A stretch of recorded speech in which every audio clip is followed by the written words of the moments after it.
देखिए, शर्लिन चोपड़ा भी पहुंची गणपति बप्पा को अपने घर ले जाने के लिए। खरीद रही है उनके लिए काफ़ी सारी चीज़ें। मीडिया ने किया स्पॉट उन्हें मुंबई की स्ट्रीट पर। आइए देखते हैं शर्लिन चोपड़ा क्या क्या खरीदती है गणपति।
हो, कितने ज़्यादा एक्साइटेड हो कल के लिए? बापा जब घर पे आएंगे, प्रवेश होंगे आपके लिए? अगले 3 दिन बहुत ही मंगलमय होंगे मेरे लिए, मेरे तमाम दोस्तों के लिए, बप्पा के सभी चाहने वालों के लिए, मानने वालों के लिए। और सिर्फ 3 दिन ही क्यों, अगले 11 दिन मैं कहूँगी बहुत ही मंगलमय होंगे। 3 दिन इसलिए कहा क्योंकि मैं बप्पा को 3 दिन बिठाने वाली हूँ अपने घर पर, और ये 3 दिन मैं नॉनवेज से परहेज़ करूँगी और पूजा पाठ करूँगी, बप्पा की सेवा करूँगी, उनको स्वादिष्ट भोजन का भोग चढ़ाऊँगी, ख़ास तौर पर मोदक का। और मैं बप्पा के सामने खड़े होकर ये कसम खाऊँगी कि अब से मैं सिर्फ़ और सिर्फ सकारात्मक ऊर्जा इस दुनिया में देना चाहूँगी उन तमाम लोगों को जो मेरे संपर्क में आएंगे। जज करना, गाली गलौज करना, तू मैं करना, खिटपिट करना, एक दूसरे पर तोहमत लगाना, इन चीज़ों से मुझे ब्रेक लेना है। क्योंकि मैं देख रही हूँ कि जब जब मैं बप्पा के करीब जाती हूँ मुझे ढेर सारा प्रोत्साहन मिलता है ज़िंदगी में आगे बढ़ने के लिए, और खूब सारी सकारात्मक ऊर्जा मिलती है। और जैसे ही मैं उनके दिखाए हुए मार्ग से दूर जाती हूँ तब मैं देखती हूँ कि मैं बहुत ही विचलित हो जाती हूँ और बेचैनी सी होती है दिल में, और ऐसा लगता है कि कुछ ठीक नहीं हो रहा है। लेकिन अब मैं चाह रही हूँ कि मैं वापस पटरी पर आऊँ और सिर्फ पॉजिटिव एनर्जी के बारे में सोचूं और कंस्ट्रक्टिव प्रोडक्टिव वर्क के बारे में सोचूं। जिस तरह हम पापा को विघ्नहर्ता करते हैं, जो हमारी शहरी विघ्नहर्ता करते हैं, क्या आपकी लाइफ में विघ्नहर्ता कौन अपार्ट फ्रॉम पापा, या फिर आप किसके लाइफ में विघ्नहर्ता बनना चाहोगे? विघ्नहर्ता यानी वो जो हमें आशीर्वाद देते हैं, जो हमारी कठिनाइयों को दूर करते हैं, हमारी मुसीबतों को दूर करते हैं, जो हमारे दुखों का सर्वनाश करते हैं। मेरे ख्याल से बप्पा के अलावा ऐसा कोई और तो है नहीं मेरी ज़िंदगी में। आप ईश्वर को जो चाहे कहिए, जिस नाम से पुकारना चाहें पुकारें, उनकी जगह कोई और ले ही नहीं सकता, कोई इंसान तो बिल्कुल नहीं। तो मैं चाहूँगी कि अगले कुछ दिन सिर्फ़ और सिर्फ बप्पा की अच्छाई के बारे में सोचूं और बप्पा के जो गुण हैं उन पर मैं फोकस करूं। और मैं चाह रही हूं कि हम सब कुछ ना कुछ सीखें बप्पा से। कहते हैं कि बप्पा हर मुसीबत का समाधान निकाल सकते हैं। इसका मतलब वो हमेशा सॉल्यूशन ड्रिवन होते हैं। ये मुसीबत कैसे आ गई, ओहो, ये सब नहीं सोचते।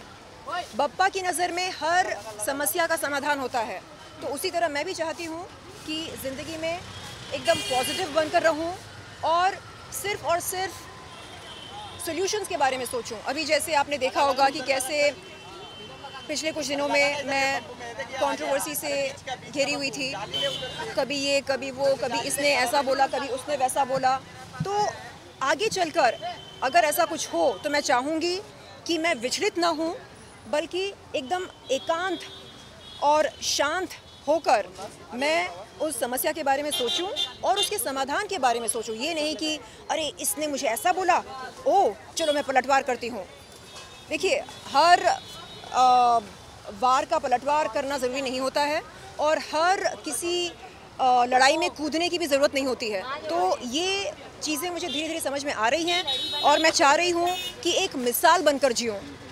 जैसे आपने देखा होगा कि कैसे किडनी फेलियर को मैंने रिवर्स कर डाला, जबकि लोग चौकन्ना हो जाते हैं, कहते हैं कि oh my God, kidney failure को रिवर्स कैसे किया जा सकता है और ये हुआ कैसे। तो ये बप्पा का चमत्कार है, बिल्कुल। और 2021 में जब मेरा किडनी फेलियर हुआ था, उसी समय मैंने बप्पा को अपने घर में लाकर उन्हें बिठाया और उनकी सेवा करी। उनकी पूजा करी और मैंने देखा कि मात्र 3 महीनों में मेरा किडनी फेलियर रिवर्स हो गया था। तो ये बप्पा का करिश्मा है मेरे लिए, उनका चमत्कार है। और बप्पा, मैं आज आपसे ये कहना चाह रही हूँ कि मैं बहुत बहुत बहुत आभारी हूँ आपके प्यार के लिए, आपके आशीर्वाद के लिए। आपने मुझे पुनर्जन्म दिया और आज मैं बहुत ज़्यादा सेहतमंद हूँ, खुश हूँ और सब कुछ बहुत ही बढ़िया हो रहा है मेरी ज़िंदगी में। Thank you Bappa, I love you. Thank you so much sir. Thank you. Ganpati Bappa Morya, Mangal Murti Morya. Thank you for watching Bollywood Strips.